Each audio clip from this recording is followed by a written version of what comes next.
अब तो कागज दिखाना ही होगा और आज हम ऐसा इसलिए कह रहे हैं क्योंकि सरकार ने इमिग्रेशन बिल संसद में पेश कर दिया है। अभी ट्रंप ने जिस तरीके से इमिग्रेशन की सख्ती दिखाई, अब कुछ वैसा ही भारत कर पाएगा। बोतल से जिन के बाहर आते ही सियासी हंगामा भी खड़ा हो गया है। कांग्रेस ने इस बिल को रद्द करने या फिर इसे ज्वाइंट पार्लियामेंट्री कमेटी यानी जेपीसी के पास भेजने की मांग रखी है, तो तृणमूल कांग्रेस ने भी इसे फिजूल का बिल बताया है। लेकिन सरकार ने देश की सुरक्षा और संप्रभुता के लिए इस बिल को जरूरी करार दिया है। तो फिर आज आवाज अड्डा में करेंगे हम इसी पर चर्चा कि आखिर घुसपैठियों को लेकर सरकार रहम क्यों दिखाए। अमेरिका और यूरोप से लेकर पूरे विश्व में जब एक बड़ा संकट हो गया है, तो इससे निपटने के लिए सही एक्शन प्लान क्यों न बनाया जाए। नमस्कार, मैं हूं लक्ष्मण राय। मैं अपने पैनल से आपका परिचय कराऊं जो इस शो में बहस के दौरान हमारे साथ शामिल होंगे। इससे पहले आपको बताऊं कि आखिर पूरा मुद्दा है क्या। दरअसल सरकार ने एक बिल पेश किया है लोकसभा में जिसका नाम है इमिग्रेशन और फॉरेनर्स बिल 2025। इसके तहत खासतौर से विदेशियों की भारत में एंट्री और निवास पर कड़ी कार्रवाई का प्रावधान किया गया है। ऐसे शख्स पर खासतौर से जो कि देश के लिए खतरा पैदा हो सकते हैं, विदेश से भारत आते हैं, उनकी एंट्री पर सख्ती का प्रावधान किया गया है। इसमें खास बात यह है कि इस बिल में कहा गया है कि अगर कोई फर्जी दस्तावेज के जरिए नागरिकता लेता है तो उस पर भी सख्ती की जाएगी और उसके लिए जरूरी सजा और कैद का ही प्रावधान किया गया है। ऐसे लोग जिनके विदेश से भारत में आने पर अंतर्राष्ट्रीय संबंधों पर असर पड़ेंगे, उस देश के साथ संबंध पर असर पड़ेंगे, तो ऐसे व्यक्ति की देश में नो एंट्री की जा सकती है। इमिग्रेशन ऑफिसर जो इसकी देखभाल करेंगे उनको अब ज्यादा अधिकार दिया गया है। साथ ही साथ यहाँ पे अवैध दस्तावेज से एंट्री करने पर जेल भी हो सकती है, जुर्माना भी आपको देना पड़ सकता है। और इसका विशेष प्रावधान किया गया है कि जाली पेपर से अगर किसी ने एंट्री की तो फिर 5 साल कैद या फिर 5 लाख का जुर्माना हो सकता है, या फिर मामला संवेदनशील है तो जेल और जुर्माना दोनों एक शख्स पर लागू किया जा सकता है। इस बिल में जाली दस्तावेज बनाने वालों पर सख्त सजा का प्रावधान है। 2 से 7 साल तक कैद की सजा का प्रावधान यहां पर किया गया है और 1 से 10 लाख रुपए तक का जुर्माने का प्रावधान किया गया है। मामला संवेदनशील होगा, दोनों यहां पे लागू हो सकता है। कई लोग वीजा एक्सपायर होने के बाद भी रुक जाते हैं, तो उनके लिए ऐसे लोगों को 3 साल तक कैद की सजा का प्रावधान किया गया है ताकि वीजा एक्सपायर हो तो रुके ना। साथ में अगर मामला संवेदनशील है तो 3 लाख का जुर्माना भी किया जा सकता है वीजा एक्सपायर होने पर अगर कोई यहाँ पे रुकते हैं तो। ये एक बड़ा ही महत्वपूर्ण प्रावधान है। बता दूं कि ये जो कानून का प्रावधान बिल सरकार ने पेश किया है 4 अलग अलग एक्ट की जगह लेगा। फॉरेनर्स एक्ट 1946, दूसरा जो कानून है जिसकी जगह लेगा पासपोर्ट एक्ट 1920, तीसरा कानून जिसकी जगह लेने जा रहा है वो है आपको रजिस्ट्रेशन ऑफ फॉरेनर्स एक्ट 1939। ये तीनों कानून ऐसे हैं जो ब्रिटिश जमाने के हैं। एक 2000 का कानून है इमिग्रेशन एक्ट, इसकी भी जगह ये लेगा। यानी 4 कानून को मिला करके एक कानून बनेगा और साथ में कई सारे नए प्रावधान होंगे। ये जो सरकार ने बिल रखा है, अब इस पर आखिर सियासी हंगामा क्यों बरपा हुआ है, आज हम करेंगे इसी पर चर्चा। लेकिन जैसे ही सरकार ने इस बिल को रखा उसके बाद सियासी बयानबाजी काफी ज्यादा तेज हो गई। पहले उन बयानों को सुन लेते हैं, फिर चलेंगे बहस में। वो विधेयक संविधान के तो अनुसार होना चाहिए। मैं तो सिर्फ उन चीजों का उल्लेख कर रहा हूं जो संविधान की पालना नहीं कर रही है। My submission mister speaker sir is either this bill should be withdrawn or this should be referred to a joint parliamentary committee for very careful consideration because it violates multiple articles of the fundamental rights under the Constitution of India. I beg to oppose the introduction of the Immigration and Foreigners Bill. There is already 4 acts regarding entry and exit of foreigners in the country. They have served their purpose so far, and a new law appears superfluous in their place. I object to the new laws especially with regard to obligation of universities as well as hospital, nursing home or any other medical institutes admitting any foreigner. This will restrict inflow of talent and know-how in the country in the fields of academic and medical science. हम ज्यादा से ज्यादा लोग यहाँ जो आए, लेकिन भारत के इमिग्रेशन का जो कानून है उस कानून का अनुपालना वह जरूर करे। यह भारत सरकार जरूर चाहती है, विशेष रूप से हम उसकी चर्चा करेंगे। डिस्कशन के।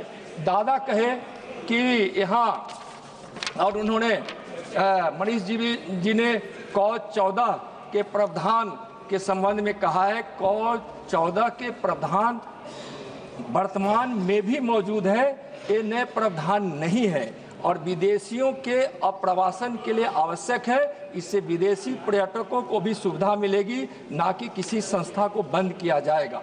और कुछ अपने शौकत दादा भी सवाल उठाए हैं, लेकिन मैं उनको स्पष्ट कहना चाहूँगा कि वर्तमान में भी प्रत्येक हॉस्पिटल और मेडिकल संस्थाओं को विदेशियों के बारे में सूचना प्रदान करना अनिवार्य है। इस सूचना से विदेशियों का देश में रहना, रुकना और प्रस्थान एक रेगुलेशन व्यवस्थित करता है। यह एक आवश्यक प्रावधान है। यह प्रावधान वर्तमान में ऑर्डर के रूप में है महोदय। सरकार इसको मेन एक्ट में ला रही है।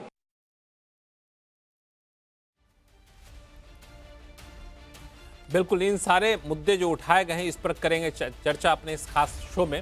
कुछ ही देर में हमारे पास जुड़ेंगे भारतीय जनता पार्टी की अपराजिता सारंगी जी।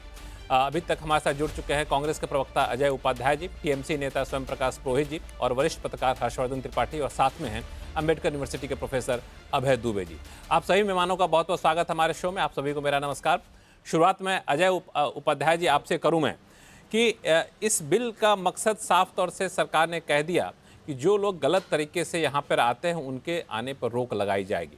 तो जब इतना मकसद साफ है, बिल में प्रावधान साफ है, फिर इस बिल का विरोध क्यों?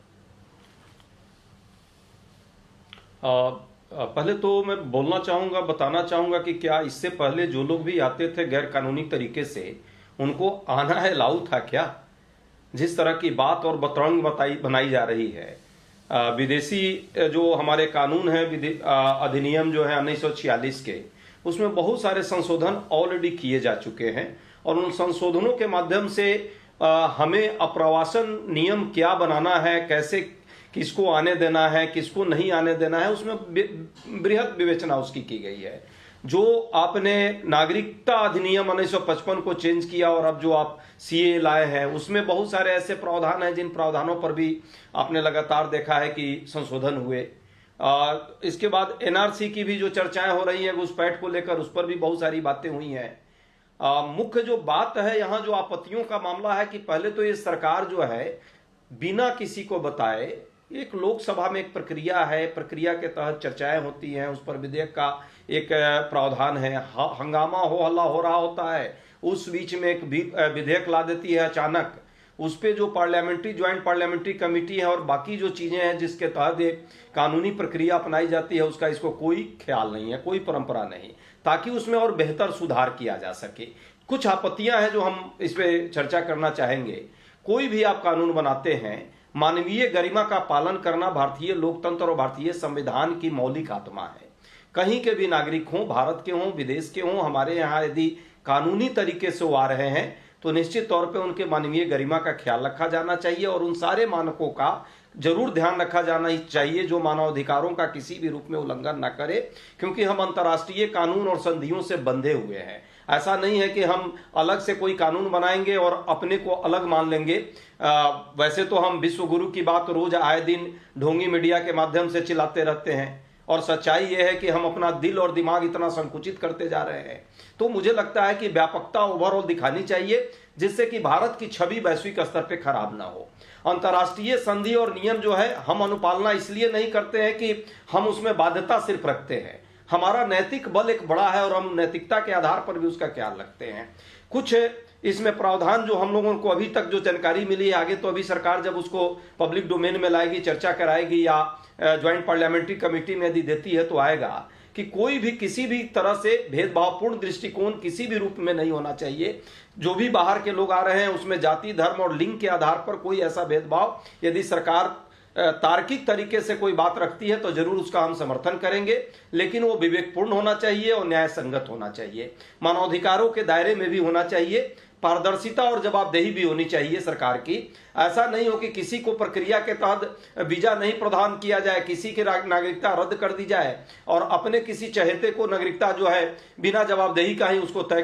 तो इसके लिए एक जवाबदेही तय करने का कोई मैकेनिज्म भी होना चाहिए जो इसमें नहीं है। स्थानीय हितों का भी ख्याल रखें। आप यदि कोई आ रहा है अप्रवासी करके तो जिस एरिया में रह रहा है उसकी सांस्कृतिक विरासत क्या है, वहां और भी बोलने का मौका दिया जाएगा जो आपत्ति आप उठा रहे हैं। लेकिन एक जो बात आपने कही वो काफी महत्वपूर्ण है कि इसमें इस बिल के प्रावधानों को लागू करने में जब बिल एक्ट का रूप ले ले तो वहां पे किसी तरह का भेदभाव ना किया जाए, राजनीतिक नजरिए से इसका पालन ना किया जाए। और एक बात जो शुरू में आपने पूछा, अपराजिता सारंगी जी जुड़ गई हैं हमारे साथ, भाजपा की हैं, उनसे मैं पहला सवाल यही पूछूंगा कि जैसा कि कांग्रेस प्रवक्ता कह भी रहे थे कि पहले तो ऐसा नहीं था कि गैर कानूनी तरीके से जाते थे उनको आने की छूट दी गई थी, पहले से 4 कानून है सिस्टम में जो लागू था, फिर ये नया बिल लाने की जरूरत क्यों पड़ी? आप सबको मेरा नमस्कार। बहुत सही प्रश्न और बहुत सही विषय को लेकर हम सब आज एकत्रित हुए हैं।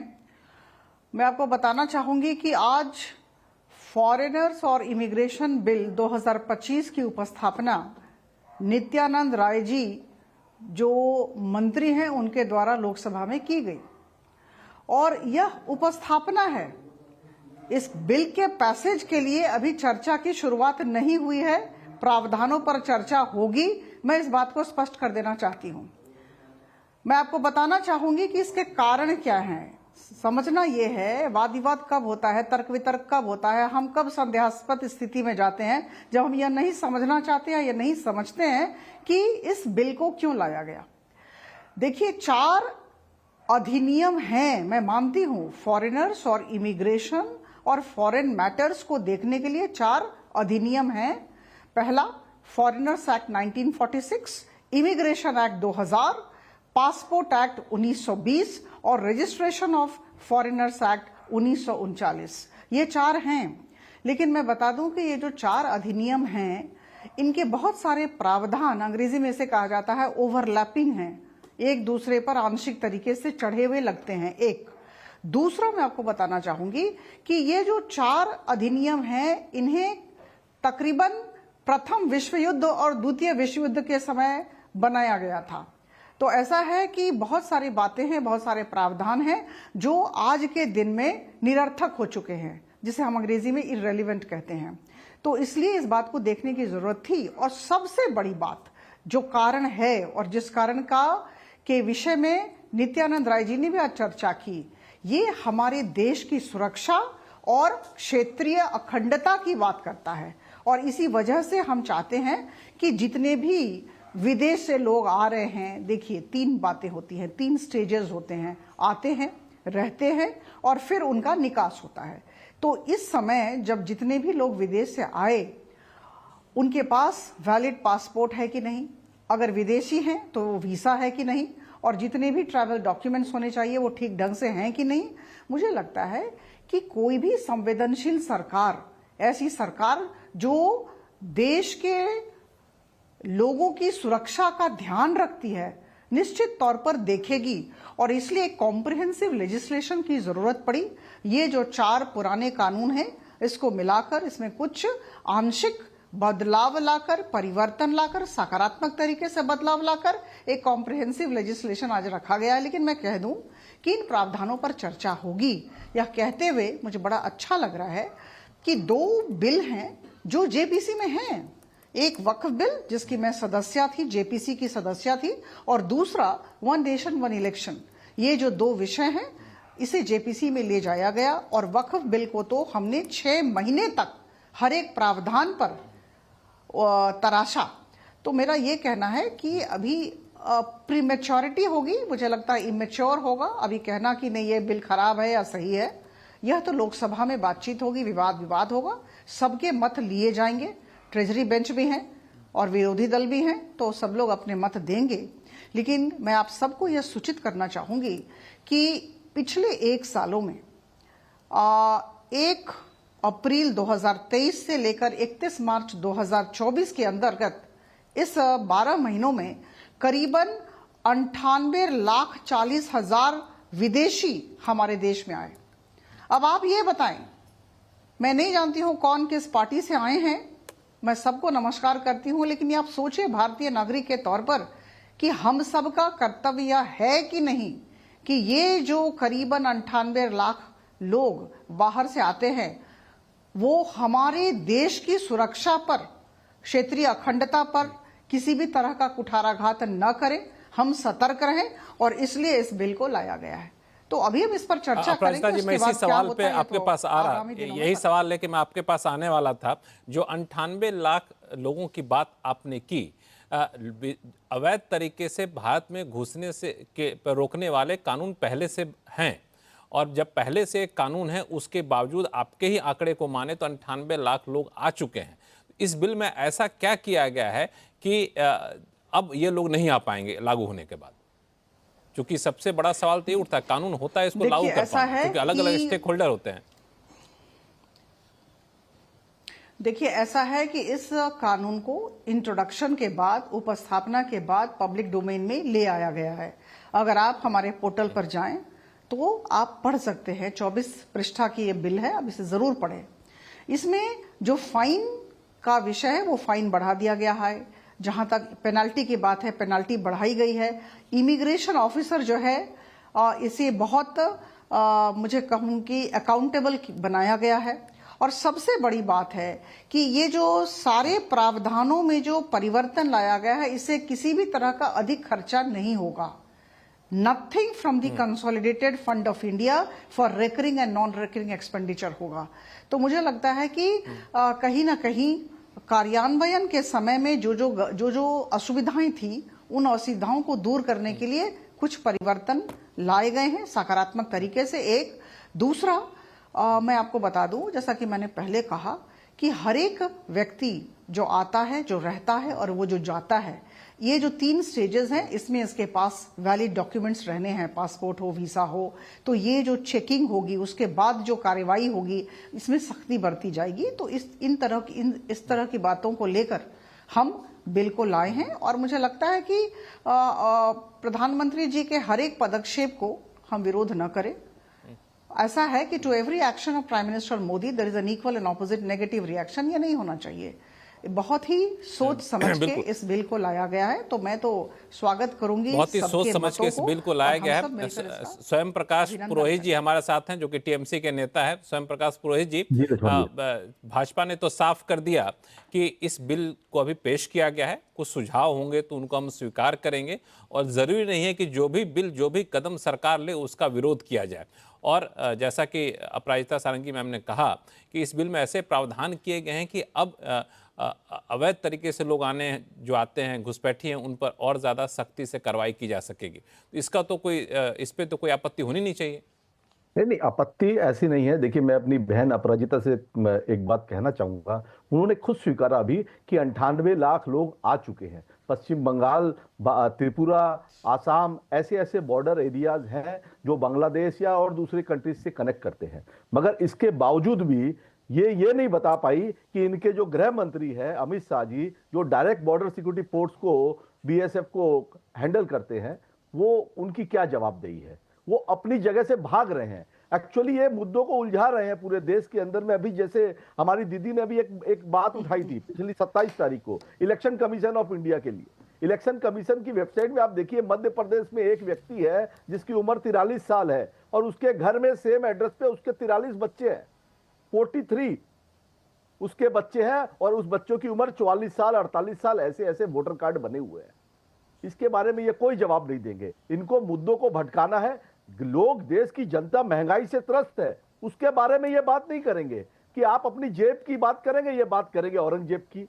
इनके पास में मुद्दे नहीं है, और न इनकी काम करने की नीयत है। कभी सीएए लेके आएंगे, कभी एनआरसी लेके आएंगे, कभी फलाना, कभी ढिकना, ये सब लेकर के आते हैं। अभी ये नया एक्ट तो शुरू कर लिया, इमिग्रेशन भी। अरे क्या जरूरत है? ऑलरेडी 4 एक्ट, आप खुद बता रहे हैं कि 4 एक्ट ऑलरेडी कार्यान्वित है। अगर उसमें कुछ अमेंडमेंट की जरूरत है, आप कर लीजिए। इतना हल्ला करने की जरूरत नहीं है। आप जो 98 लाख आप खुद कह रहे हैं, भारतीय जनता पार्टी की प्रवक्ता ने कहा कि 98 लाख लोग पिछले कुछ दिनों में भारत में आए हैं, प्रवेश किए हैं, तो कब उनको हथकड़ी पहनाकर वापस भेजेगी मोदी सरकार? अमेरिका में जैसे विश्व गुरु की हमने भेज दिया है हथकड़ी पहना के, और ये बेशरम, अब क्या बोलूंगा, इनकी हंसी देखिए, ये हंस रही है इस मुद्दे पर कि हमारे देश के भारतीय नागरिक अमेरिका से बेड़ियां बिल्कुल हंसने की बात ही है, हास्यास्पद बात कर रहे हैं आप, मैं क्या बोलूं? बीच में रुकिए, क्या बात कर रहे हैं आप? बात में मैं नहीं बोला, अरे भाई, मेरी बात सुनिए। जो त्रुटियां हैं उन त्रुटियों को सुधारने की दिशा में ही तो कार्यरत है हम। अब हंसू नहीं तो क्या करूं? लक्ष्मण राय जी, आप समझने की कोशिश करिए। नहीं, मैं आपकी बात समझ रहा हूँ, आपके दर्द को भी समझ रहा हूँ। आप गलत, सिर्फ विरोध करने से नहीं होगा। नहीं, विरोध क्या चीज का है? आपका विरोध क्या? आप विरोध कर करके सत्ता में आए हैं, आप 70 साल तक विरोध कर करके सत्ता में आए हैं, और अभी आप बोलेंगे कि लोकतंत्र को घटा दिया जाए, कोई विरोधी नहीं रहेगा, सब हमारे पक्ष में, हमारी जय नहीं है। आप हंसते रहिए, देश की गरीब जनता पर हंसते रहिए, 80 करोड़ लोग जो राशन ले रहे हैं उन पे हंसते रहिए। अरे आप तो असली मुद्दा है, जिस व्यक्ति को पकड़ करके बाहर भेजना चाहिए उसमें कितने को आपने भेजा? खिसियानी बिल्ली खंभा नोचे, बात तो समझने की कोशिश कीजिए, बिल तो पढ़िए।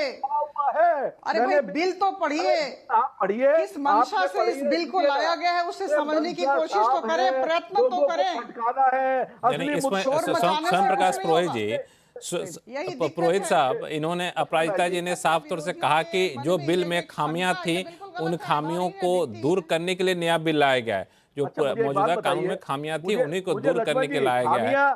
क्या इस देश में जो जनता वोट देकर के चुनती है और उसमें जो नहीं, ये बीच में बोलेगी तो मैं जवाब कैसे दूंगा?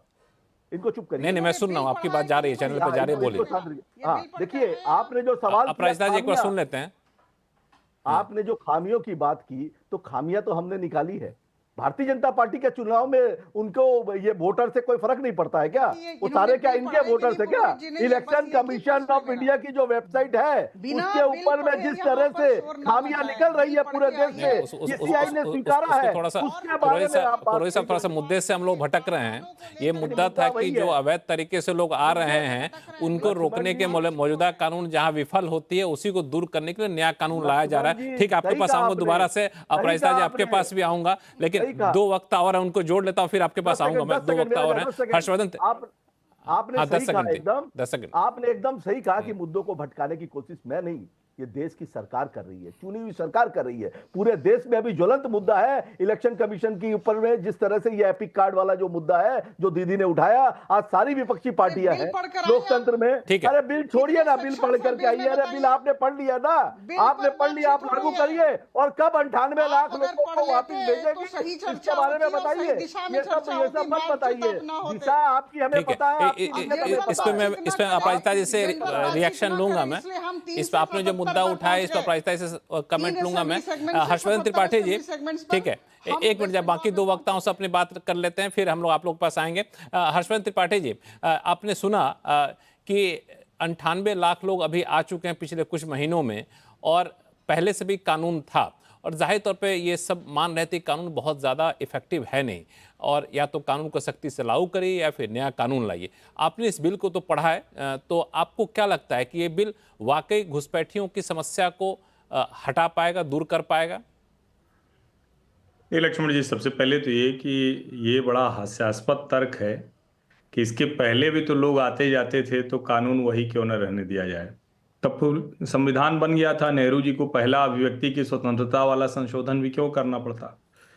देश में सरकार चुनी इसलिए जाती है कि आप समय के साथ देश काल परिस्थिति के अनुसार बदलाव कर सकें। आपने भी बताया, दर्शकों को ध्यान में रहना चाहिए, क्योंकि ओवरलैप कर रहे थे बहुत से कानून। फॉरेनर्स एक्ट 1946 है, passport entry into India act 1920 है, रजिस्ट्रेशन ऑफ फॉरेनर्स एक्ट 1939 है, इमिग्रेशन एक्ट 2000 है। ये सब अलग अलग समय पर बने, इसीलिए बने। अब जरूरत इसकी क्या है? आपके पास क्या इमिग्रेशन ऑफिसर्स के पास पहले वो अधिकार थे जो ये कानून देने जा रहा है? राष्ट्रीय सुरक्षा को पिछले कुछ समय में जो खतरा बढ़ा है, पहले भी था वो, ऐसा नहीं है। जब हमारा ही देश कट के पाकिस्तान बन गया तो हमारी मुसीबत थी, फिर बांग्लादेश बना तो मुसीबत थी। अब जो रोहिंग्या आ जाते हैं, म्यांमार से जो घुसपैठ होती है या कहीं से भी और होती है, तो एक तरह से जो नेशनल सिक्योरिटी का मसला है उसको बहुत प्रभावित करता है। इसलिए भी जरूरी है कि ये ऐसा कानून आए। इन चारों कानूनों को खत्म करके एक कानून लाने के पीछे मंशा ये कि अलग अलग विभाग के अधिकार क्षेत्र, उनका किस तरह से वो काम करेंगे, एक दूसरे के अधिकार क्षेत्र में आते जाते कहीं कोई गड़बड़ नहीं, तेजी से काम होगा। हर्षवर्धन जी का लगता है कुछ नेटवर्क इशू है, आवाज़ बीच में टूट गई है। हर्षवर्धन जी फिर से आपसे जुड़ेंगे। अभय दुबे जी हमारे साथ जुड़े हुए हैं, अम्बेडकर यूनिवर्सिटी के प्रोफेसर। अभय जी, ये ज़रूरी है क्या कि हर बिल को एक राजनीतिक चश्मे से देखा जाए कि ये बिल लागू हो जाएगा तो राजनीतिक तौर पर इसका दुरुपयोग होगा? देखिए, राजनीतिक चश्मे से तो हर चीज को देखा जाएगा। भारत में ही नहीं, दुनिया में सभी जगह हर चीज राजनीति के जरिए ही संसाधित होती है, राजनीति के जरिए ही प्रोसेस होती है, और इसमें कोई बुरी बात नहीं है। राजनीति अपने आप में कोई बुरी चीज नहीं है। राजनीति के चश्मे से देखने पर आपत्तियां आती हैं। अब देखिए, अपराजिता जी ने बहुत ही सुचिंतित तरीके से अपनी बात रखी, मुझे बहुत पसंद आया उन्होंने जिस तरीके से उन्होंने बात रखी। उपाध्याय जी ने जो उससे पहले उनकी आलोचना रखी, इसकी वो भी बड़ी सुचिंतित अच्छे तरीके, मुझे दोनों के वक्तव्य बहुत पसंद आया। अभी हर्षवर्धन जी बोल रहे थे, उनकी बात भी मुझे पसंद आ रही थी। अभी जो टीएमसी के प्रवक्ता बोल रहे थे, उनकी बात में भी दम थी। सब लोग अपने अपने राजनीतिक दृष्टिकोण से बोल रहे हैं, सबकी बात में कोई ना कोई दम है, उससे सीखने और समझने की आवश्यकता है। अब मेरे दिमाग में कुछ सवाल उठ रहे हैं। अभी तक के जो कानून थे, स्पष्ट है कि वो भारत में घुसपैठियों को रोक पाने में असमर्थ रहे। ये सब लोग ये मानते हैं। जिन 98 लाख लोगों का जिक्र किया गया वो घुसपैठिए नहीं है मेरे ख्याल से, वो तो बाकायदा पासपोर्ट वीजा पे शायद भारत आए होंगे। अगर घुसपैठिए होते, उनमें से कुछ तो बताया जाता कि भाई उसमें इतने घुसपैठिए थे, हम लोग उनको नहीं रोक पाए, तो उनका तो जिक्र करना ही बेकार है। 98 लोग लाए, वो तो बाकायदा वैधानिक रूप से भारत में आए हैं। अगर वो भारत से नहीं जाएंगे तब फिर वो गैर कानूनी यहाँ पर टिकने वाले लोग होंगे, तब उनके खिलाफ कानून का एक्शन होगा। तो मेरा निवेदन ये है कि देखना ये चाहिए एक थीसिस जिसके पीछे काम कर रही है। वो थीसिस राष्ट्रीय स्वयंसेवक संघ के सरसंचालक मोहन भागवत ने विज्ञान भवन में जो अपने व्याख्यान दिए थे, उन व्याख्यानों में उन्होंने प्रतिपादित की थी। वो थीसिस उनकी ये है कि कानूनों को और कड़े से कड़ा बनाया जाना चाहिए। यही शब्द है उनके, मैं इन्वर्टेड कॉमा में लिख रहा हूं, कानूनों को और कड़े से कड़ा बनाया जाना चाहिए। तो इस थीसिस के मुताबिक बहुत से कानूनों को काफी कड़ा बनाया जा रहा है। अब समस्या यह है कि कानूनों को कड़ा बना देने से क्या समस्या हल होती है? देखिए, जो एनआरसी वाला पूरा प्रपंच किया गया, इसका कितना हंगामा हुआ, सारे देश में धरने हुए, प्रदर्शन हुए, कितनी सामाजिक बेचैनियां फैली। सीए वाला मामला किया गया, उसके लिए कितनी सामाजिक बेचैनियां फैली, वो भी राजनीतिक मुद्दा वगैरह बना। आज तक मैं इतने दिनों से राजनीतिक समीक्षा कर रहा हूं, मेरी ठीक से ये समझ में ही नहीं आया है कि दरअसल उस पूरे मसले का हुआ क्या उस पूरे मसले का समाहार हुआ जिसके लिए ये दोनों काम किए गए थे? मेरा मानना यह है कि आज तक उस मसले का समाहार नहीं हुआ। और अभी जब लोकसभा का चुनाव चल रहा था तो गृह मंत्री सारे देश में घूम घूम कर कह रहे थे कि हम इनको लागू करेंगे, हम इनको लागू करेंगे। अब उसका जिक्र ही करते उन बातों का। लोकसभा चुनाव में बोल रहे थे, शायद उन्हें लग रहा होगा कोई राजनीतिक लाभ इससे होगा। अब उसका कोई भी जिक्र नहीं करता। जब कभी मौका आएगा तो फिर से उसको राजनीतिक बोगी की तरह उठाने लगेंगे। असल में अगर आपको कानून बनाना है और कानून सम्मत शासन करना है, भारत में कानून सम्मत तरीके से लोग आए, कानून सम्मत तरीके से रहें, घुसपैठियों को बिल्कुल रोक देना है, तो घुसपैठियों को रोकने, कानून बनाने से घुसपैठियों को रोकने का संबंध बहुत ही कम है। मेरा निवेदन ये है, जो मुझे सामान्य ज्ञान मेरा कहता है, मैं कोई विशेषज्ञ नहीं हूं इसका, मैं मानता हूं भारत में घुसपैठिए आते हैं, उनको रोकना, आप कितना भी कड़ा और बेहतर सुसंगत कानून बना दें, उससे घुसपैठिए नहीं रुकेंगे। उसके लिए एक आपको दूसरे किस्म का टास्क जमीन पर उतारना होगा, दूसरे तरीके से अपना काम आगे बढ़ाना होगा। तो दोनों बातों को जोड़ देने से, दोनों बातों को जोड़ के तालमेल करके तब आप, हाँ, तो यही सवाल मैं लेकर अजय उपाध्याय जी के पास जाऊंगा, फिर मैं अपराजिता आपके पास आऊंगा।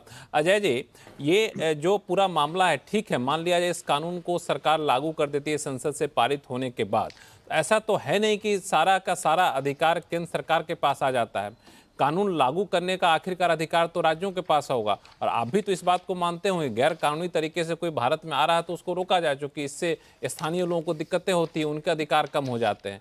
उस रोकने में तो भूमिका हर सरकार की होगी, जो राज्य सरकार होगी। तो इसके राजनीतिक दुरुपयोग की आशंका क्यों आपको दिख रही है? लक्ष्मण जी, पहली बात की जो भी घुसपैठिए का प्रश्न है, देखिए यहाँ क्लियरिटी नहीं है सरकार के मन मस्तिष्क में।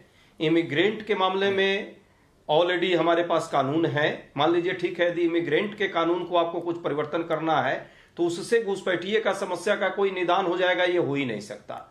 पहले से भी कानून है और आगे भी आप कितना भी कठोर कानून बना दे, जिस तरह से अभी दुबे जी के चर्चाओं से, उनके विश्लेषण से उभर कर आया, और ये सच्चाई भी है। आपको घुसपैठिए की समस्या का निदान करना है तो आपको बॉर्डर प्रबंधन की बात पहले करनी होगी। बायोमेट्रिक डेटा संग्रह आप करना चाहते हैं कीजिए, कोई बात नहीं है। निगरानी प्रणाली आपको मजबूत करनी होगी। जब तक ये नहीं करेंगे, और ये पूरा अधिकार जो है बॉर्डर सिक्योरिटी का मामला जब भी आएगा तो केंद्रीय सरकार के अधीन आ जाता है। इसमें राज्य सरकार का रोल बहुत लिमिटेड हो जाता है, क्योंकि वो पूरी तरह से वहां के तंत्र पर जो है कहीं ना कहीं पूरा प्रभाव जो रहता है केंद्रीय टीम की रहती है। केंद्रीय टीम जहां जहां जिस तरह मजबूत रहेगी और जरूरत पड़ेगी राज्यों से सहयोग लेने तो राज्य तो उसके लिए अनिवार्यता उनको सहयोग करना ही पड़ेगा, तो उसमें कहीं कोई चिंता की बात नहीं है। घुसपैठिए की समस्या थोड़ी चिंता होती है, थोड़ी चिंता होती है। आपने बिल्कुल सही कहा। 10 सेकेंड जो सीमा, हाँ 10 सेकेंड जी लक्ष्मण जी, 10 सेकेंड। शरणार्थियों की बात है। शरणार्थी जो कानूनी तौर पे कुछ आते हैं, उनकी एक अलग मजबूरी है। उन पर बेशक हम जितनी भी राजनीति कर लें, लेकिन अंतर्राष्ट्रीय स्तर पर 2-3 कानून शरणार्थियों के लिए ऑलरेडी पहले से है, और हम भी उसमें एक हस्ताक्षरकर्ता देश के नाते हमारे भी कुछ दायित्व निर्धारित हैं। अब उस पर आप राष्ट्रीय स्तर पर जो राजनीति करना है कर लीजिए, हिंदू मुस्लिम दिखा के, रोहिंग्या नन रोहिंग्या, क्यों नहीं उस कानून के तहत उसको बाहर ले जाइएगा, हटाइए उसको। लेकिन घुसपैठिए तो अवैध है, उस पर किसी को कोई आपत्ति नहीं है। और दुर्भाग्य से पिछले 10 सालों में मैंने अभी डेटा देख रहा था, सरकार के जो डेटा है विभिन्न क्षेत्रों से जो प्राप्त है, लगभग 2 करोड़ तो बांग्लादेशी आ चुके हैं। अब ये डेटा जो है अभी 98 लाख जो कह रही थी, वो तो वाकई वो इमिग्रेंट वाले लोग हैं जो कानूनी तरीके से आए हैं। कानूनी तरीके से जो आए हैं उसमें बहुत सारे इफ एंड बट हैं, उसमें चीजें हैं, उसको आप कानूनी तौर पे जो चेंज करना है करिए, उसमें हमारा कोई विरोध नहीं है। उस तरह हमारा है कि सैद्धांतिक तौर पे जो बातें हो उसमें कुछ पैरामीटर्स है, उसका जरूर ख्याल रखिए। मानवाधिकार का भी मामला हो, अंतर्राष्ट्रीय स्तर पर जो हमारे दायित्व हैं उसका भी ध्यान रहे। मेडिकल लेवल पर यदि कोई आता है तो एक नैतिकता का भी उसमें सवाल है। और इंटरनेशनली भारत को ये बड़ा दिल दिखाया है, शुरू से अभी तक दिखाता रहा है। आज नहीं कहूंगा कि ये कानून आ गया, अब इस कानून में क्या चीजें होंगी इसको जरूर हमको एक बार विस्तृत तौर पे देखना होगा। बहन अपराजिता जी के इस बात से हम पूरी तरह खुशी हुई हमें कि वो कह रही है कि इस पर पब्लिक डोमेन में चर्चा होगी, पर सरकार कितनी चर्चा कराएगी या छदम चर्चा कराएगी? ज्वाइंट पार्लियामेंट्री कमेटी अभी बनी थी, कितना ज्यादा स्वीकार किया जाएगा ये एक समय बताएगा। लेकिन नहीं गया। ठीक है, इस पे अपराजिता जी कई सारे सवाल उठ रहे हैं। मैं 2 सवाल स्पेसिफिक आपसे पूछ रहा हूं। पहली बात कि जो अवैध तरीके से लोग आते हैं उसमें सबसे बड़ी जो एक तरह से नाकामी दिखती है वो है आपको सीमा पार से जो लोग आते हैं।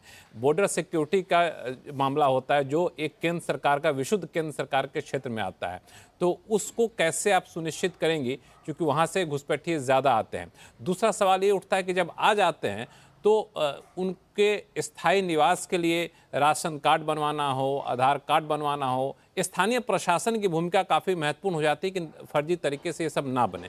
तो स्थानीय प्रशासन की भूमिका को लेकर मैं टीएमसी के जो नेता हैं उनके पास जाऊंगा, लेकिन बॉर्डर सिक्योरिटी को लेकर आपसे सवाल है अपराजिता जी। देखिए, ऐसा है कि 2 विभागों में समन्वय रखना पड़ता है। एक है मिनिस्ट्री ऑफ डिफेंस और दूसरा मिनिस्ट्री ऑफ होम अफेयर्स।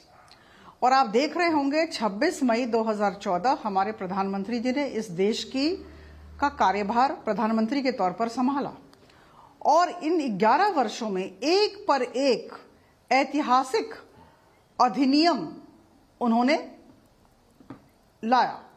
और मैं आपको बता दूं कि जैसा कि आर्टिकल 370 के समय हुआ, जैसे कि ट्रिपल तलाक के समय हुआ, जैसे CAA के समय हुआ, तो एक पर एक करके जब ऐतिहासिक त्रुटियों को हमने देखा और हम उसमें तब्दीलियां लाए और देखी कि उसके बाद कहीं ना कहीं हर तरह से सुधार हमारे देश में नजर आ रहा है और लोगों का भरपूर आशीर्वाद और समर्थन मिल रहा है।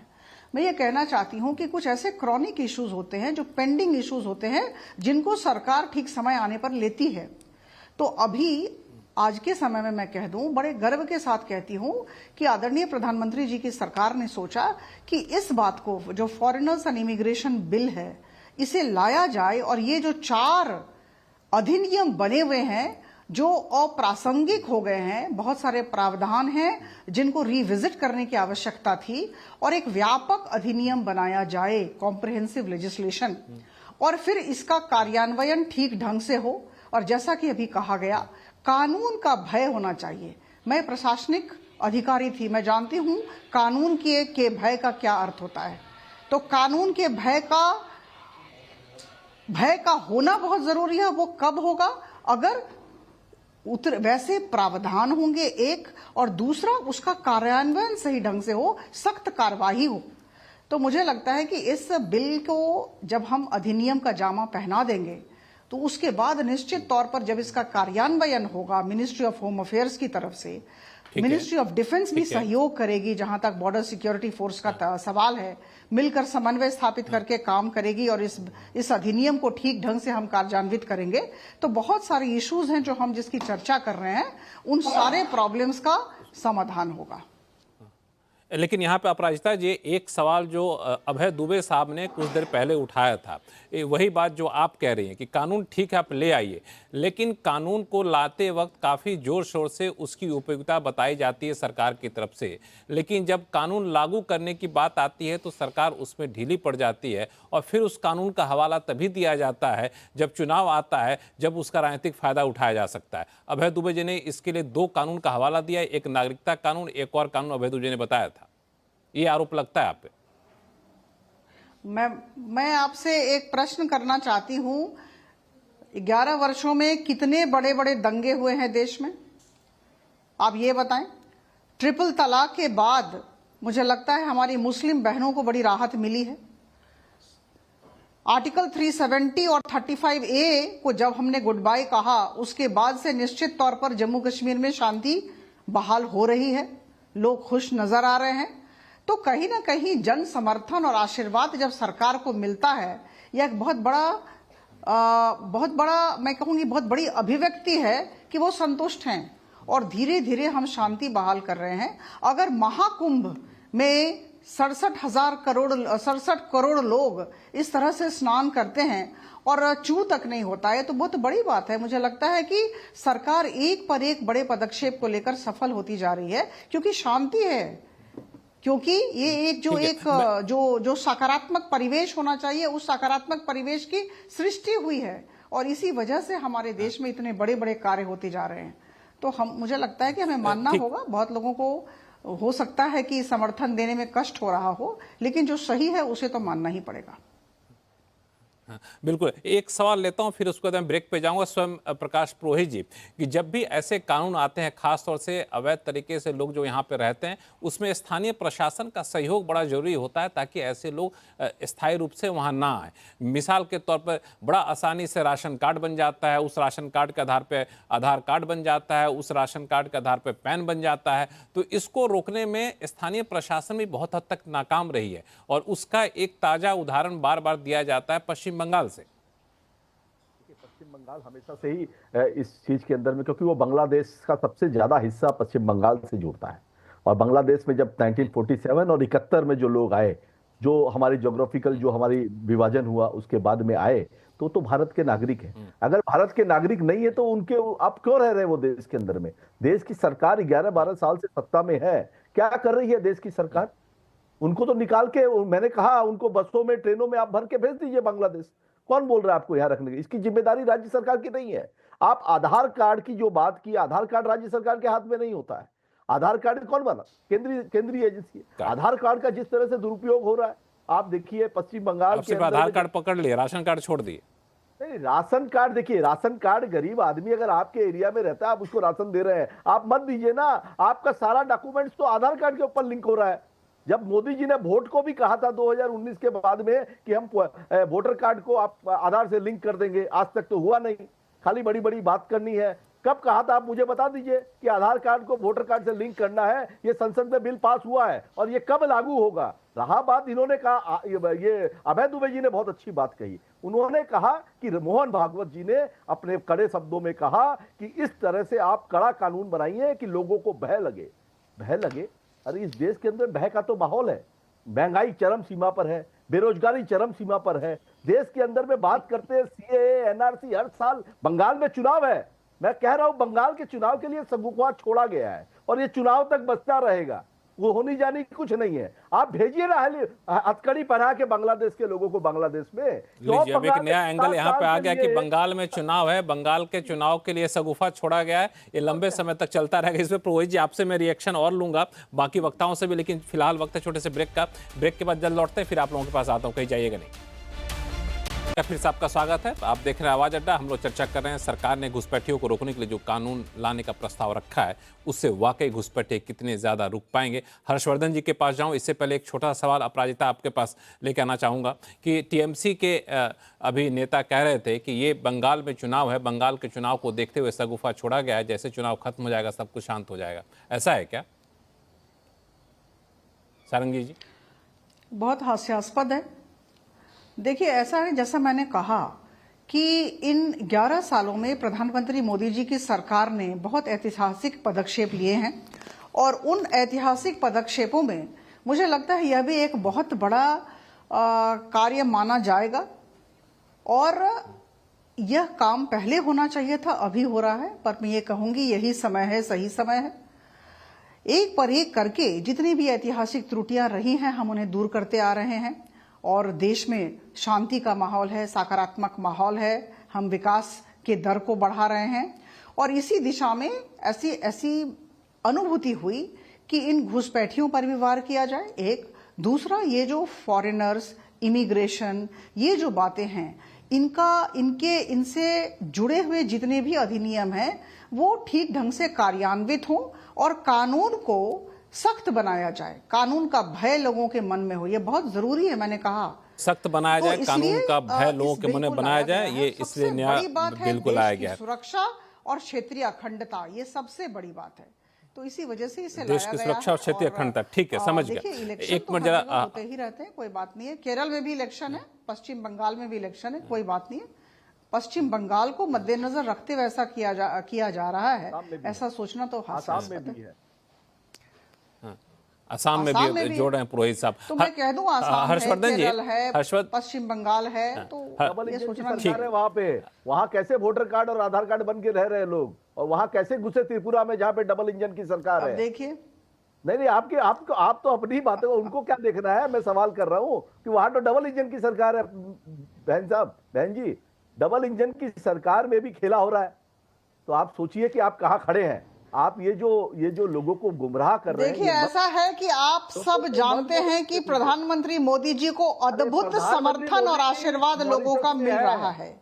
28 राज्यों में से 21 राज्य में एनडीए की सरकार है और कहीं ना कहीं आप सबकी सार्थकता का सवाल बनता जा रहा है।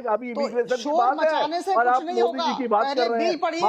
मैं बार बार कह रही हूँ, बिल के प्रावधानों को समझ के मेरे साथ वाद विवाद करें। जब तक बिल के प्रावधान नहीं पढ़ेंगे मैं आपके साथ वाद विवाद नहीं करना चाहती हूँ। करनी पड़ेगी। मोदी जी थोड़ी आए नहीं है, आप आए हैं, आप समझ रहे हैं। सारी समझ भाजपाइयों को है, कितने सेक्शन समझ भाजपाइयों को है। मुझे बता दें, इस देश के अंदर में 2014 के बाद नया सूर्य उदय हुआ है और किस तरह के प्रावधानों को हमने पहली बार इंट्रोड्यूस किया, ये तो बता दें। हद है। व्हाट्सएप यूनिवर्सिटी से पढ़ करके आने वाले करूंगी कि टीएमसी के प्रवक्ता को बोले कि अगली बार जब ये आए तो पढ़ के आए। अरे रहने दीजिए, पढ़े हुए हैं। ठीक है, ऐसा करते तो थोड़ा सा आप लोग के बहस को यहीं रोकते हैं। हर्षवर्धन जी, जाहिर तौर पे ये बिल का मकसद भले राष्ट्रीय अखंडता, राष्ट्रीय सुरक्षा को बनाए रखना हो, लेकिन जब पश्चिम बंगाल में चुनाव होगा, असम में चुनाव होगा और जब देश में रोहिंग्या का मुद्दा उठता रहा है, बांग्लादेशी घुसपैठिए का मुद्दा उठता रहा है, तो इस बिल को तो राजनीतिक चश्मे से देखा जाएगा। तो मेरा सवाल आपसे सीधा सा है कि इस बिल के मान लिया जाए, लागू कर दिया जाए हूबहू, तो क्या बांग्लादेशी घुसपैठिए की समस्या खत्म हो जाएगी, रोहिंग्या की समस्या खत्म हो जाएगी? देखिए लक्ष्मण जी, पहली बात तो ये कि कोई भी कानून बन जाने भर से कोई समस्या खत्म हो जाती है, ऐसा तो कहीं देखने में नहीं आता। लेकिन पहली बार ये हम देख रहे हैं 2015 के बाद बांग्लादेश से हमने अपनी जो सीमा की समस्या थी उसको बहुत हद तक दूर किया। अब एक वहां दुर्भाग्यपूर्ण स्थिति रही कि बांग्लादेश में सत्ता परिवर्तन हो गया, तख्ता पलट हो गया है, लेकिन ये तो हम जानते हैं कि पहली बार हमने, चाहे जल मार्ग से सीमा रही हो या थल मार्ग से रही हो, दोनों हमने उसको ठीक करने में एक कामयाबी हासिल की। हम दोनों तरफ, बांग्लादेश की तो छोड़ दीजिए, जहां जहां भी ये समस्या है वहां हम बाड़ लगा रहे हैं।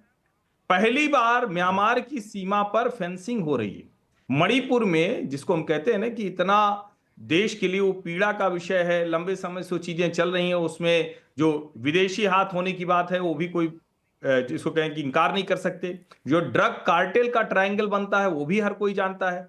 जिस तरह से अफीम की खेती पर वहां एक सरकार ने योजनाबद्ध तरीके से उनको ध्वस्त किया, ये सब जानते हैं।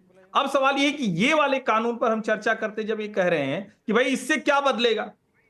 सीए इस देश में बाहर से आने वालों की नागरिकता का प्रश्न था। झूठ बोला गया, अफवाह फैलाई गई, जगह जगह दंगे किए गए, दिल्ली में तो बाकायदा लोगों की जान चली गई, लेकिन वो कानून लागू हुआ है। अब उस पर हम आगे बढ़ेंगे। एनआरसी तो सबको एक साथ आना चाहिए, सभी विपक्षी पार्टियों को भी। भाई इस देश में नेशनल रजिस्टर ऑफ सिटीजनशिप होना चाहिए या नहीं होना चाहिए? क्यों नहीं होना चाहिए? तो उसकी बात करिए। होना इसलिए चाहिए कि दुनिया में कोई भी संप्रभु राष्ट्र ऐसा चाहेगा, लेकिन कमाल है यहां तो दूसरी बात की जाने लगती है।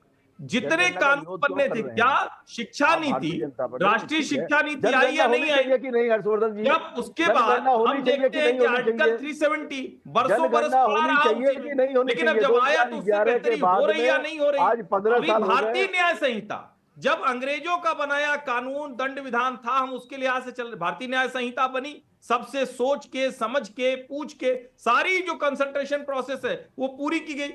मुझे लगता है कि यह भी एक बड़ा संकट है कि आप कहें कि यहां चुनाव हो रहा है और जब कहा जाए कि एक देश एक चुनाव करा लो, कह दो मोदी इसमें भी तानाशाही करना चाह रहा है। थोड़ा तो समझ अपनी बेहतर करनी पड़ेगी। या तो आप कहिए कि अलग अलग राज्यों में चुनाव होते रहेंगे, लेकिन संसद जो कानून बनाती है उसकी एक प्रक्रिया है, उसके प्रावधान है, उसके नियम है। जनप्रतिनिधि वहां बैठकर तय करते हैं, जिसमें सभी जनप्रतिनिधि होते हैं। आप ही कह रहे हैं भाजपा को 240 पर ले आए, तो अब तो आपको खुश होना चाहिए कि आपकी ताकत और बढ़ गई है। लेकिन सवाल यही है, क्या राष्ट्रीय सुरक्षा के मुद्दे पर बिना जाने समझे इस तरह से हर कानून पर, हर जो बिल आए संसद में, ये हर कानून क्या है? करना और राजनीति घुसाना, ये ठीक है क्या? आप भारतीय जनता पार्टी के प्रवक्ता की तरह बोल रहे हैं। इसमें जो कानून की बात कर रहे हैं, बड़ा संकट है, आपके पास बुद्धि वगैरह रहती नहीं है, तर्क होता नहीं है, ऐसे ही मूर्खतापूर्ण कुछ भी बोलते रहते हैं। मूर्खतापूर्ण आप बोल रहे हैं। आपने इतनी बात में एक आपकी बहस कुछ भी चलती है। भाजपा की समर्थक है। अच्छा ठीक है, भाजपा कह रहे हैं ना, चलिए जो मैं कह रहा हूं उसका जवाब दीजिए। आप भारतीय जनता पार्टी के समर्थक है, आप नीचे में टैग अपनी चेंज करिए। नहीं, इस पे अच्छा है कि जो तर्क है उस पे तर्क किया जाए और बजाय इसके कि कौन किसके समर्थक हैं उस पे ना आया जाए। जो इन्होंने कहा उसका फैक्ट दिया जाए। ठीक है, अभय दुबे जी कि ये अभय दुबे जी, भारत में घुसपैठिए की समस्या नई नहीं है। एक मिनट आप दोनों लोग शांत हो जाइए। अभय दुबे जी, घुसपैठिए की समस्या नई नहीं है, कानून रहता है, लेकिन सबसे बड़ा चैलेंज ये होता है कि घुसपैठियों को वापस भेजा जाना। क्योंकि यूएस जैसी हालत तो है नहीं कि हम लोग बेड़ी पहना करके और हवाई जहाज में भेज करके दूसरे देश को रिपोर्ट कर देंगे। वैसी समस्या, वैसी हालत यहाँ पे है नहीं। यहाँ से सामने वाला देश स्वीकार करे, ये एक बड़ा चैलेंज होता है। और फिर नहीं स्वीकार करता है, जब तक आप उसको सेंटर में रखे रहते हैं तो वो भी कैंप में, वो भी एक बड़ा खर्चीला काम होता है। तो भारत के लिए ये सब कर पाना कितना आसान होगा? आप इस बिल को देख के क्या लग रहा है? देखिए, ये बिल इमिग्रेशन के बारे में है। इमिग्रेशन और इन्फिल्ट्रेशन दो अलग अलग कैटेगरीज है। आप इन दोनों कैटेगरीज को जोड़ के इस तरह से पूरे मसले को अगर पेश करेंगे कि इससे राष्ट्रीय एकता के लिए जो खतरा है वो कम हो जाएगा, तो मुझे लगता है कि ये थोड़ी सी एक अनुचित स्थापना होगी। इमिग्रेशन का सवाल अलग है। कोई घुसपैठिया अपना इमिग्रेशन के पेपर लेकर एयरपोर्ट पर जो इमिग्रेशन ऑफिसर बैठा होता है उसके पास थोड़ी ना जाता है। घुसपैठिया का प्रश्न अलग है। मैं शुरू से ही कह रहा हूं कि इस बिल के आने से घुसपैठ के ऊपर कोई फर्क नहीं पड़ेगा।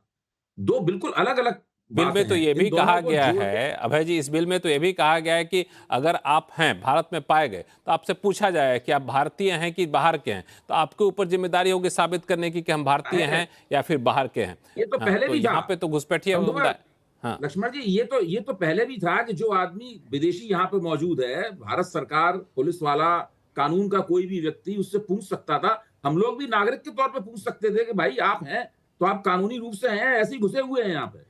ये तो बात पहले से थी। अब उसको मान लीजिए, हम मान लेते हैं अपराजिता की बात मान लेते हैं, बड़े सुसंगत तरीके से किया जा रहा है उसको। मैं उसको मान लेता हूं उस बात को, लेकिन उसका जो सीमाओं से अड़ोस पड़ोस के देशों से जो घुसपैठिए आते हैं या जो आतंकवाद के लिए घुसपैठ होती है, इन चीजों को उससे नहीं रुका जा सकता। वो बिल्कुल दूसरी कैटेगरी है, उसको दूसरी तरीके से रुका जाएगा। अभी हर्ष ने कुछ उसके बारे में बताया कि कहाँ किस तरीके से बाड़ाबंदी हो रही है या वो हो रहा है, तो वो तरीका है उससे निपटने का। और दूसरे ये है कि हर सरकार का एक मुख्य शक्ल होता है कि हमारी राष्ट्रीय एकता अखंडता को खतरा है, और इस बात का बड़ा जबरदस्त तूमार माना जाता है बहुत सी बातों पे। अभी भाषा के सवाल को लेकर और परिसीमन के सवाल को लेकर पूरे दक्षिण भारत के साथ बहस हो रही है। मुझे लगता है कि राष्ट्रीय एकता के लिए सबसे बड़ा खतरा तो यह है कि केंद्र सरकार संवेदनशील नहीं है भाषा के सवाल के ऊपर और परिसीमन के सवाल के ऊपर। 60 के दशक में ये खतरा हम लोगों के सामने आ चुका है। बड़ा मुश्किल हुआ था तत्कालीन सरकार को। ये एक पर्सपेक्टिव होगा अभय दुबे जी, लेकिन हम लोग इस पे जाएंगे तो थोड़ा सा मुद्दे से भटक जाएंगे। जो आज शो का टॉपिक है उसके आसपास रहें तो ज्यादा अच्छा रहेगा। अजय उपाध्याय जी, आप बार बार पिछले शो में कई बार आपने कहा कि इससे मानवाधिकार का एक मामला है, विदेश के लोग आते हैं तो उनके मानवीयता का मामला है। आखिर बिल को लेकर ऐसे कौन से प्रावधान आपको दिख रहे हैं जिसको लगता है कि इसका दुरुपयोग होकर के विदेश से आने वालों को मानवाधिकार का हनन हो सकता है, उनके मानवता का हनन हो सकता है? ऐसा डर क्यों लग रहा है? क्योंकि हमने देखा कि पूरी दुनिया भर में जिस तरीके से किया जा रहा है, जो यूएस ने किया। बात की पूरे चर्चा के दौरान कुछ लोगों ने लगातार भ्रामक यहाँ पे चर्चा करने का प्रयास किया कि इस कानून का संबंध घुसपैठिए से है। कतई नहीं है। घुसपैठिए का संबंध ही अलग है, घुसपैठिया एक अलग मुद्दा है इस देश में। उसकी समस्या का निराकरण यदि सरकार मजबूती से दृढ़ इच्छा शक्ति दिखाए तो किया जा सकता है। हाँ, यह अलग बात है कि हम भारत के लोग हथकड़ी पहनाकर किसी को नहीं भेजना चाहते, पर सख्ती से उस देश के साथ बात की जा सकती है और भेजा भी जा सकता है, क्योंकि वो गैर कानूनी तरीके से घुसपैठ किया है उन्होंने। उनकी अपने समस्या, उनकी अपने कहानी है। दूसरी बात, जो ये पूरा बिल आ रहा है, इस बिल के जो प्रावधानों को हम लोगों ने अभी चर्चा के लिए लाया भी है।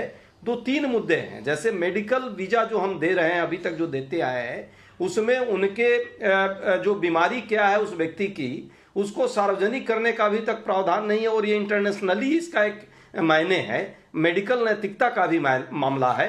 इस पर शायद यहाँ पूरे चर्चा के दौरान नहीं बात हो पाई। सच्चाई यह है कि उसको हम पब्लिक डोमेन में नहीं डाल सकते। सरकार जो ये बिल ला रही है उसमें ये प्रावधान करने जा रही है। मान लीजिए किसी को असाध्य कोई रोग है, वो भारत सरकार उसको वीजा दे रही है, वो आ रहा है, या तो मत दीजिए वीजा, और दे रहे हैं तो उसको पब्लिक डोमेन में लाकर उसके जीवन को और नरक क्यों आप बनाना चाहते हैं? तो ये सारे ऐसे कई सारे नैतिक प्रश्न भी है। और ये मानवाधिकार का जो आपने प्रश्न किया है, भारत के संविधान में समानता का जो अधिकार है, सभी सिर्फ नागरिकों के लिए नहीं, भारत में रहने वाले सभी मानव जो है उसके लिए भी बहुत सारे प्रावधान हैं।